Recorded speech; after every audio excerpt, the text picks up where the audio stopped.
Hello மக்களே, இன்றைக்கி நம்ம பார்க்க போகிற வீடியோ என்ன அப்படின்னு பார்த்தீங்கன்னா, Godzilla versus Cong.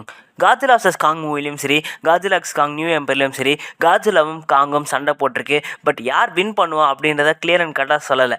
Clear and கட்டாக காட்ஜிலா வர்சஸ் காங் மூவியில் காமிச்சிருந்தாலும் பட் ஃபைனல் வின்னர் யார், உண்மையாகவே யார் வின் பண்ணியிருக்கா அப்படின்ற மாதிரியான ஒரு பர்ஃபெக்டான ஒரு ஆன்சரை அந்த மூவிஸில் தரல. ஸோ நம்ம இன்றைக்கி ரெண்டு பேரோட பவர்ஸ் என்ன, ஆரிஜின் என்ன, ஃபீட்ஸ் என்ன, ஸ்ட்ரென்த் என்ன அப்படின்றத அனலைஸ் பண்ணிவிட்டு ரெண்டு பேரில் யார் பவர்ஃபுல், ரெண்டு பேரில் சண்டை போட்டுக்கிட்டா யார் ஜெயிப்பா உண்மையாகவே அப்படின்றத நம்ம பார்க்க போகிறோம். ஸோ பயாஸ்டாக இல்லாமல் உண்மையான ஒரு ரிசல்ட்டை நம்ம தரப்போகிறோம். ஸோ முதல்ல காங் கிட்டேருந்தே போயிடுவோம். காங் அப்படின்னு சொல்லப்படுறது கிங் காங் அப்படின்னு சொல்லலாம், இல்லைனா டைட்டானஸ் காங் அப்படின்னு சொல்லலாம். ஸோ காங் அப்படின்னு சொல்லப்படுறது ஸ்கல் ஐலாண்ட் அப்படின்னு சொல்லப்படுற ஒரு ஐலாண்டை சேர்ந்தது. ஸோ அந்த ஐலாண்டில் ஆதி காலத்தில் டைட்டானஸ் கொஜிராஸ், அதாவது காட்ஜிலாவோட இன்னொரு பேர் தான் கொஜிரா அப்படின்னு சொல்லுவாங்க. ஸோ அந்த கொஜிரா இனத்துக்கும் இந்த காங் இனத்துக்கும் சண்டை போட்டு நிறைய சண்டைகள் நடந்து அந்த காங் இனமே மொத்தமாக வைப் அவுட் ஆகி சர்வைவ் ஆன ஒரே ஒரு கடைசி சர்வைவர் தான் காங் அப்படின்னு சொல்லப்படுது. ஸோ ஸ்கல் ஐலாண்டுக்கு எந்த ஒரு ஆபத்து வந்தாலும் காங் அடிச்சு நொறுக்கிடுவார். ஸோ இதுதான் இவரோட பேசிக்கான ஆரிஜின். இவரோட ஃபீட்ஸ் என்னென்ன அப்படின்னு பார்த்தீங்கன்னா, இவர் ஸ்கல் கிராலஸை அடித்து நொறுக்கி இருக்காரு பல வாட்டி.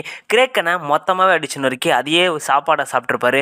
இந்த ஹேலோ இடத்துல அவர் மிஸ்டீரியஸ் மான்ஸ்டர்ஸ் கூட சண்டை போட்டு அது எல்லாத்தையுமே டிஃபீட் பண்ணியிருப்பாரு. அது மட்டும் இல்லாமல் காட்ஜிலா வர்சஸ் காங் மூவியில் அவர் மெகா காட்ஜிலா கூட அவருடைய அந்த வெப்பனை வச்சு சண்டை போட்டு அதை அடித்து நொறுக்கியிருப்பாரு. காட்ஜிலா கூட ரவுண்ட் 2ல் கிட்டத்தட்ட ஜெயிக்கிற மாதிரி போயிருப்பாரு. இந்த மாதிரி பல பவர்ஃபுல்லான ஃபீச்சர் வச்சிருக்காரு. காட்ஜிலா வர்சஸ் காங் படத்தில் கூட இவர் ஸ்கார்கிங்கையும் சரி, ஷீனோவையும் சரி செம்மையாக அடித்து பொழந்திருப்பாரு. ஸோ இந்த மாதிரி பல ஃபீச்சர் இவருக்கு இருக்குது.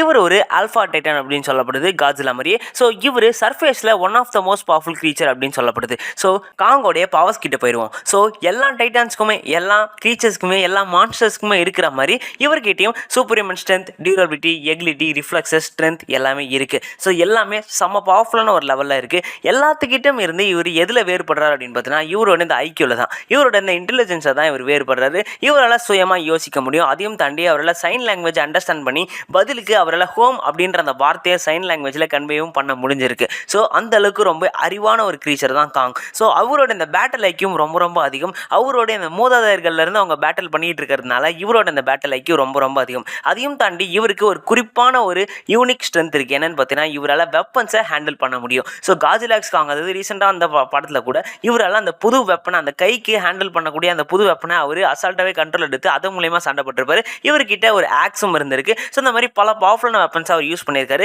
ஒரு வெப்பனை எப்படி யூஸ் பண்ணணும் அப்படின்ற அந்த ஐக்யூ அவர்கிட்ட இருக்குது. எல்லாத்தையுமே தாண்டி இவர்கிட்ட அந்த எகிலிட்டி ரொம்ப அதிகமாக இருக்குது. ரிஃப்ளெக்ஸஸும் ரொம்ப ரொம்ப அதிகமாக இருக்குது. இவரால் டக்கு டக்குன்னு குதிக்க முடியும், டக்கு டக்குன்னு பாய முடியும். திடீர்னு ஒரு ரிஃப்ளெக்ஸஸ் யூஸ் பண்ணி பின்னாடி இருந்து கூட அடிக்க முடியும். அந்த மாதிரி ரிஃப்ளெக்ஸஸை ரொம்பவே அதிகமாக யூஸ் பண்ணக்கூடிய நபர். இவரால் செம்ம ஹைட்டாக குதிக்க முடியும். பல டிஸ்டன்ஸ்க்கு இவரால் ட்ராவல் பண்ண முடியும் குதிச்சு. ஸோ இவரோட இந்த ஸ்ட்ரென்த், ராவான ஸ்ட்ரென்த்தே ரொம்ப ரொம்ப அதிகமாக இருக்கும். நம்ம பேஸ் லெவல் ஹல்கை விட இந்த காங்கோடைய பேஸ் ஸ்ட்ரென்த் ரொம்ப ரொம்ப அதிகம் அப்படின்னு மென்ஷன் பண்ணப்பட்டிருக்கு. ஸோ அப்படியே நம்ம காட்ஜிலா கிட்ட போனோம்னா, காட்ஜிலா அப்படின்னு சொல்லப்படுறதும் ஒரு ஆல்ஃபா கிரீச்சர் தான். ஸோ அதோடைய ஒரு உண்மையான பேர் என்ன அப்படின்னு பார்த்தீங்கன்னா, டைட்டானஸ் கொஜிரா அப்படின்னு சொல்லப்படுது. ஸோ இந்த கொஜிரா இனத்துக்கும் காங் இனத்துக்கும் பல வாட்டி ஆரம்ப காலகட்டத்தில் சண்டைகள் நடந்திருக்கு. ஸோ இந்த கொஜிரா இனம் மொத்த காங் இனத்தையே அழிச்சிருக்கு அப்படின்னு மென்ஷன் பண்ணப்பட்டிருக்கு, காங்கை தவிர. ஸோ கொஜிரா அப்படின்னு சொல்லப்படுற இந்த காட்ஜிலா அப்படின்னு சொல்லப்படுறது தான் அந்த கொஜிரா இனத்தோடைய ஒரு லாஸ்ட் சர்வைவர் அப்படின்னு மென்ஷன் பண்ணப்பட்டிருக்கு. ஸோ இது எர்த்லேயே மோஸ்ட் பவர்ஃபுல் கிரீச்சர் அப்படின்னு மென்ஷன் பண்ணப்பட்டிருக்கு. காங் எப்படி சர்ஃபேஸில் மோஸ்ட் பவர்ஃபுல் கிரீச்சரோ, நம்ம காட்ஜிலா அப்படின்னு சொல்லப்படுறது எர்த்லேயே மோஸ்ட் பவர்ஃபுல் கிரீச்சர். ஸோ இது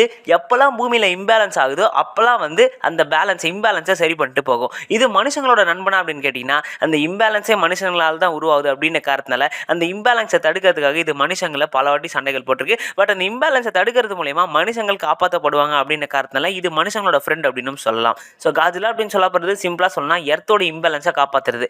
இதோட வழியில் யார் இருந்தாலும் அடிச்சு நொறுக்கிட்டு போயிட்டே இருக்கும். இந்த பூமி தான் அதோடைய மோஸ்ட் ப்ரையாரிட்டி. ஸோ காட்ஜிலாவோட ஃபீச்சர் என்ன அப்படின்னு பார்த்தீங்கன்னா, இது மியூட்டோ கூட சண்டை போட்டு மியூட்டோவை டிஃபீட் பண்ணியிருக்கு.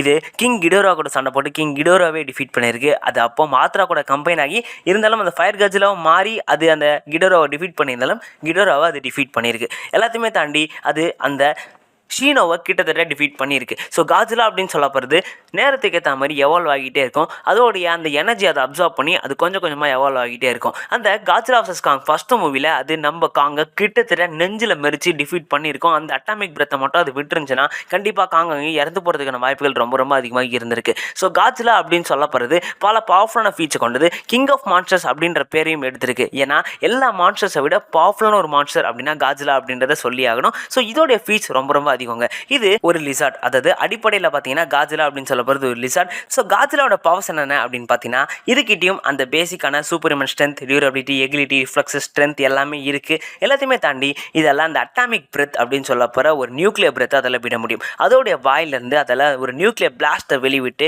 எதுவாக இருந்தாலும் அதோட வழியில் இருக்க எதுவாக இருந்தாலும் அதை தகர்த்து எறிய முடியும். ஸோ செம்ம பவர்ஃபுல்லான ஒரு பிளாஸ்ட் அது. காஜிலாவால் போத் சர்ஃபேஸ்லேயும் அதில் வாழ முடியும், தண்ணியிலையும் அதில் வாழ முடியும். அதுக்கு தூக்கமோ இல்லை சாப்பாடோ தேவையே கிடையாது. அது வெறும் எனர்ஜியை மட்டும் அப்சர்வ் பண்ணிட்டா போதும், அதோடைய அந்த பவர்ஸ் அதில் ரீகெயின் பண்ண முடியும். அதையும் தாண்டி அதோடைய அந்த இன்ஜுரிஸை அதில் ஹீல் பண்ண முடியும். ஸோ வெறும் எனர்ஜியை மட்டுமே அப்சர்வ் பண்ணி உயிர் வாழக்கூடிய ஒரு கிரீச்சர் இது. செமி இம்மார்டல் அப்படின்னு சொல்லப்படுது. அதாவது கிட்டத்தட்ட இதுக்கு சாவே கிடையாது. யாராவது ஒருத்தர் வந்து இதை சாகடிச்சா மட்டுமே இதுக்கு சாவு உண்டே தவிர மற்றபடி இது தானாக இறக்கக்கூடிய நேச்சர் கிடையாது. அதனால தான் பல வருடங்கள் இது வாழக்கூடியது. செம்ம ஹைட்டாக இருக்கும் பார்க்க. காலங்கள் போக போக எனர்ஜி அப்சர்வ் பண்ணுறது மூலிமா இதால் எவால்வ் ஆக முடியும். ஸோ ரீசெண்டாக காஜிலா எக்ஸ் காங் படத்தில் கூட இது எவால்வ் ஆகி பிங்க் கலரில் மாறி இருக்கும். ஷீனோவை சுக்குநூறாக அடித்து உடச்சிருக்கும். ஸோ காஜிலா அப்படின்னு சொல்ல போகிறது செம்ம பவர்ஃபுல்லான ஒரு கிரீச்சர். இதால் ஆல்ஃபா கால் அப்படின்னு சொல்ல போகிற ஒரு விஷயத்தை ஆக்சஸ் பண்ண முடியும். ஸோ அதாவது காஜிலாவில் உலகத்தில் எந்த மூலையில் எந்த கிரீச்சர் இருந்தாலும் எந்த மான்ஸ்டர் இருந்தாலும் இதால் அதை கூப்பிட முடியும். எலக்ட்ரிக் பிளாஸ்ட் மாதிரியான ஒரு விஷயத்தை வெளிவிட்டு இதெல்லாம் மொத்த பவர் சப்ளையுமே கட் பண்ண முடியும். இந்த மாதிரி பல பவர்ஃபுல்லான பவர்ஸாக இது வச்சிருக்கு. ஸோ அந்த நியூக்ளியர் பிரெத், அந்த அட்டாமிக் பிரெத் மட்டுமே இதோடைய ஒரு லீடிங் பவர் அப்படின்னே சொல்லணும். ஸோ அந்த ஒரு விஷயத்தை மட்டுமே வச்சுக்கிட்டு இதால் எல்லா க்ரீச்சர்ஸுமே அடித்து நொறுக்கி சாகடிக்க முடியும். ஸோ செம்ம பவர்ஃபுல்லான ஒரு க்ரீச்சர் தான், செம்ம பவர்ஃபுல்லான ஒரு மான்ஸ்டர் தான் இந்த கிங் ஆஃப் மான்ஸ்டரான காஜிலா. ஸோ கண்டிப்பாக காஜிலாக்கும் காங்குக்கும் சண்டை நடந்தால் அந்த சண்டையில் ஜெயிக்க போகிறது எந்த ஒரு சந்தேகமே இல்லாமல் காஜிலா தான் ஜெயிக்கும். ஸோ நானே டீம் காங்கை சேர்ந்தவன் தான். எனக்கு காங் தான் பிடிக்கும் காஜிலா விட. பட் காஜிலா தான் உண்மையாக சொல்லலாம் செம பவர்ஃபுல்லான ஒரு மான்ஸ்டர் காங்கை கம்பேர் பண்ணும்போது. காங்கு மட்டும் இல்லை, இந்த மொத்த மான்ஸ்டர் வர்ஸ்லையுமே செம பவர்ஃபுல்லான ஒரு மான்ஸ்டர் அப்படின்னா அது கண்டிப்பாக காஜிலா அப்படின்றது சந்தேகமே கிடையாது. நீங்கள் என்ன நினைக்கிறீங்க அப்படின்றத மறக்காமல் கமெண்ட் சொல்லிடுங்க. நான் உங்களை அடுத்த வீடியோவில் மீட் பண்ணுறேன். அது வரைக்கும் டாட்டா, பாய் பாய்.